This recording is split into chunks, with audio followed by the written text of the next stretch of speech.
24 years after Danny Sullivan took the checkered flag here at the Tricky Triangle, open wheel racing, and the IndyCars are back.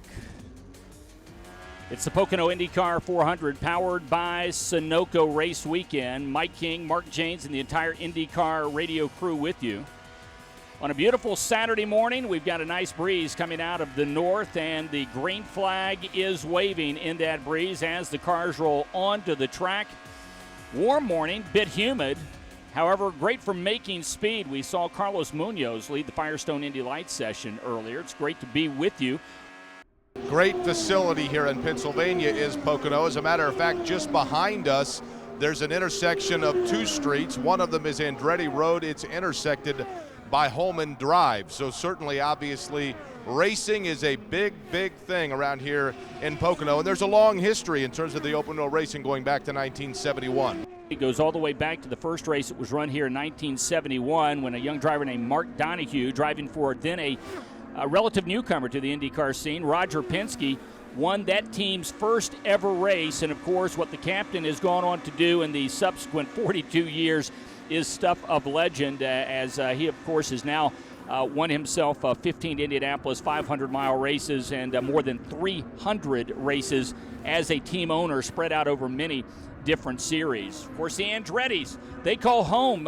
Pennsylvania is home to the Andrettis, and not so far from here, about 45 minutes or so south of here, you'll find Nazareth, PA, and the Andrettis. This is now home track with Nazareth no longer running. This is the Andretti stomping grounds, and Marco Andretti led the test session here after the 2 days, and right now he leads practice session 1 at 221.883 miles an hour. Looks like the 15 of Graham Rahal will tow the GoDaddy car of James Hinchcliffe, three-time winner this season, the driver from Toronto. Certainly hoping for an outstanding finish here as he has now kind of climbed his way back and into the championship by virtue of that third win that came at Iowa. And Mark, certainly for James Hinchcliffe, he wants a lot of good momentum going to Toronto next weekend.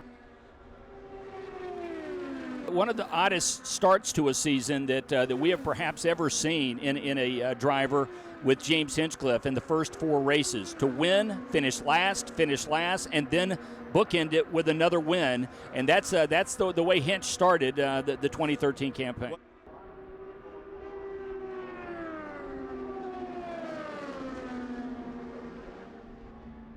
There may be those who are curious as to why we are not seeing that number 4 National Guard machine in terms of timing and scoring. That story, of course, Ryan Briscoe will run the race here at Pocono for John Barnes' team, the Panther National Guard number 4 machine. However, Briscoe is running a sports car event in Lime Rock this weekend, and as a result will not be available today to practice and qualify the car. As a result, he will come in tomorrow for the race, and because he will not actually be qualifying the car, they already are aware of the fact that that number 4 car will start at the back of the field. It's a bit of a curious decision because of the fact that you have to consider Oriol Servia probably would have been available, although I'm speaking out of school, that's conjecture to say his calendar would have allowed him to do so.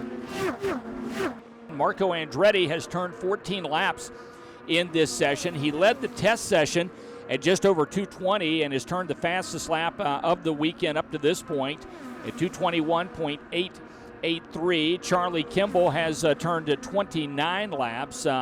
And let's see, we've got a yellow flag for the slowing car of Will Power. So the driver from Australia in the Verizon Wireless Team Penske entry has brought out our first yellow. Third, and now here we are 39 years later, Mark, with a third-generation driver, Marco Andretti, sitting atop the speed chart at 221.883. Charlie Kimball is currently second quick and has been there for much of the session.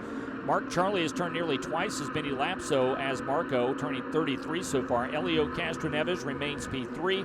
Takuma Sato in the Foyt Racing entry is currently P4, and Scott Dixon. So, Mark, unlike what we have seen at many previous oval stops, Chevy is not dominating today. While Chevy is currently P1 with Marco Andretti, 3 of the top 5 spots belong to drivers who are powered by Honda. Yep, and they need a little boost, no question about it. Kannan very quickly has jumped up Mark to P2. He was second quick to Marco during the test session.